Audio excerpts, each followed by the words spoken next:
The feminine qualities, so many of you think of that's a good question, blessings. The feminine qualities. The feminine qualities are often thought of as the female qualities. The female and the feminine are different.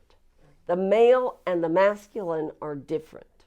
But to be feminine, to live in the feminine, brings these qualities. Think of the qualities of the feminine. In early man,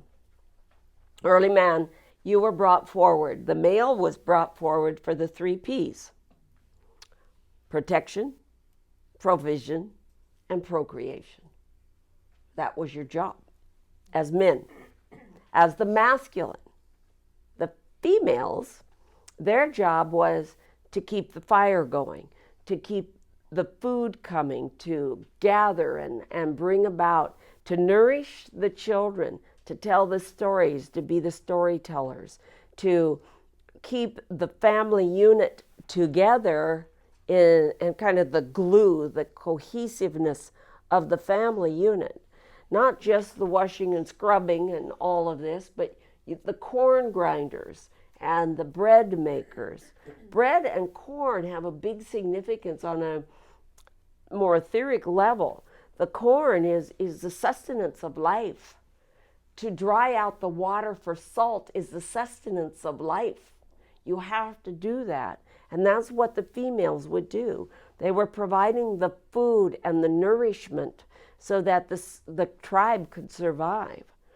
They would nourish through education. They would nourish through food. They would nourish through cleanliness. They would bring all these different elements together to create the family unit.